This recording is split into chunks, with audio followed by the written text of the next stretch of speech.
A provision within the $1.7 trillion Omnibus spending package unveiled Tuesday would mean a considerable pause on what some say was going to be the ultimate destruction of the Maine lobster industry.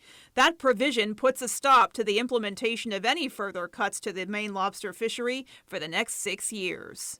This gives us some time to figure out how we implement dynamic area management, how we move some of these conservation measures forward. It gives us a little bit of time to figure things out. Olson says all the changes they made as part of Phase 1 of NOAA's new rules would stay in place, including new gear markings, a 60% risk reduction that took miles of rope out of the water, and the installation of weak links into existing lines. But further cuts and changes would be stopped, at least temporarily. Olson says she hopes new data will be gathered in that time and that NOAA will rethink how they formulate future regulations. Asking NOAA, instead of using those worst case scenarios, to look and use cases that were more representative of reasonably likely to occur instead of worst case scenario.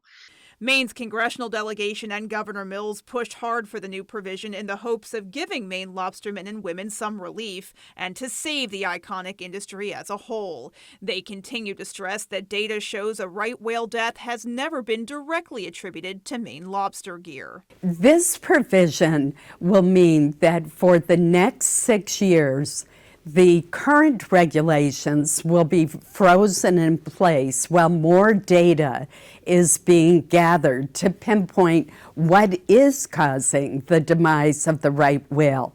The administration had planned to go forth with another round of very onerous, misguided regulations that literally would have spelled the death of the Maine lobster industry. The Center for Biological Diversity and other environmental organizations are upset about the provision. The center said in a statement, quote, "With a declining population of 340 individuals and 70 breeding females, the right whale will almost certainly be on an irreversible extinction trajectory if U.S. lobster fisheries are allowed to avoid key conservation measures," end quote.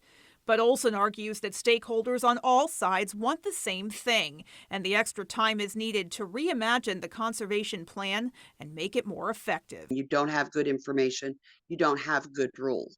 And I think we all want good rule because we all want to be able to save the North Atlantic right whale. Senator Collins says she expects the House and the Senate to vote on the bill this week. Reporting for ABC 7 and Fox 22, I'm Beth Jones.